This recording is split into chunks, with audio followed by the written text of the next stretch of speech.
മുഹമ്മദ് റിയാസ് മാധ്യമ കടന്നാക്രമണത്തിന്റെ ഇരയെന്ന CPM പ്രവർത്തന report. എന്നാൽ അവൈലബിൾ യോഗങ്ങളിൽ പങ്കെടുക്കുന്നതിൽ കൂടുതൽ ശ്രദ്ധ വേണമെന്നും മറ്റു യുവനേതാവായ M. സ്വരാജിനെ പാർട്ടി ഉപദേശിക്കുന്നു.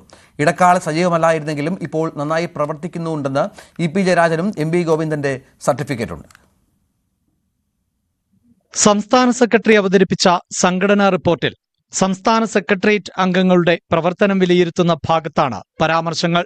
മുഹമ്മദ് റിയാസ് മന്ത്രി എന്ന നിലയിൽ മികച്ച പ്രവർത്തനം കാഴ്ചവെക്കുന്നുണ്ട്. സർക്കാരിനെതിരായ ആക്രമണങ്ങളെ പ്രതിരോധിക്കാൻ മുന്നിട്ടിറങ്ങുന്നു.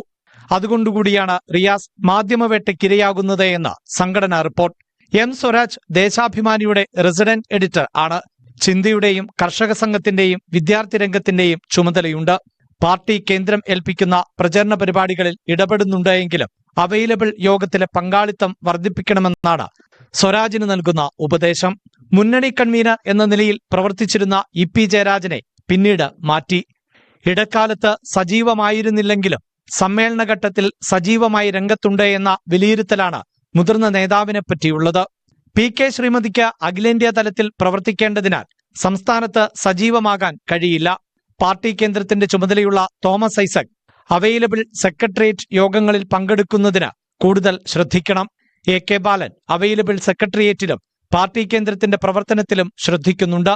MLA എന്ന നിലയിൽ പാർലമെന്ററി രംഗത്ത് പ്രവർത്തിക്കുന്ന TP രാമകൃഷ്ണൻ ഇടതുമുന്നണി കൺവീനർ ആയ ശേഷം പാർട്ടി കേന്ദ്രത്തിൽ ശ്രദ്ധിക്കുന്നുണ്ട്.